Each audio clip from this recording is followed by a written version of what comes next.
പലർക്കും അറിയായിരിക്കും ഞങ്ങളെ ചേർത്ത് നിർത്തിയതെന്ന് പറയുന്നത് ആളുടെ കസിനാണ്. അല്ല അവർക്ക് എല്ലാവരും ഇതായിക്കോട്ടെ. ഇതാളുടെ സിസ്റ്ററാണ്, എന്റെ ഫ്രണ്ടാണ്. ആദ്യം ഒരു സബ്സ്ക്രൈബർ ആയിരുന്നു, ഇപ്പൊ ആരൊക്കെയാണ്. ഈ കണ്ണിയാണ് ഞങ്ങളെ ചേർത്ത് നിർത്തിയത്. ആദ്യം ഒരു ആലോചന കൊണ്ടുവന്നത് ഇവളാണ്. കുറെ ദിവസം അത് അങ്ങനെ പോയി. പിന്നീട് വീണ്ടും ഇങ്ങനെ ഒരു ടോപ്പ് വന്നു കഴിഞ്ഞപ്പോഴത്തേക്ക് പിന്നെ ഞങ്ങൾ ഒരുമിച്ച് തീരുമാനം എടുത്തതാണ്.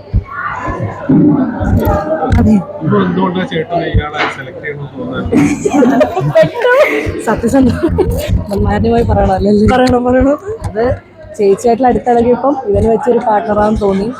ഇവർ രണ്ടുപേരും ഒന്നിച്ച് കഴിഞ്ഞാൽ ഹാപ്പി ആയിട്ട് മുന്നോട്ട് പോകും. അങ്ങനെ രണ്ടുപേരും അങ്ങനെ ഒരു വെച്ചേട്ടലൊന്നും ഇല്ലാത്ത എല്ലാം തുറന്ന് സംസാരിക്കുന്ന ആൾക്കാരാണ്.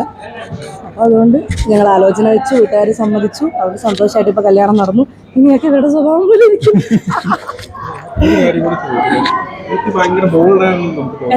തോന്നല അത് പറഞ്ഞു കഴിഞ്ഞല്ലോ, തോന്നല.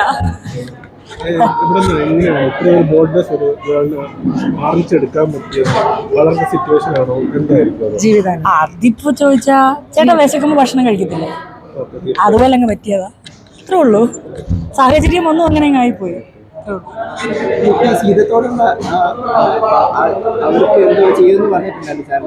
ആര് പറഞ്ഞ്, എപ്പോ പറഞ്ഞ്?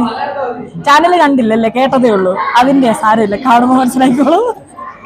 അവർക്ക് എല്ലാവർക്കും വരാൻ പറ്റാത്തത് കൊണ്ടാണ്. അവർക്ക് വരാൻ പറ്റില്ല, അവർക്കുള്ളത് നമ്മൾ അവിടെ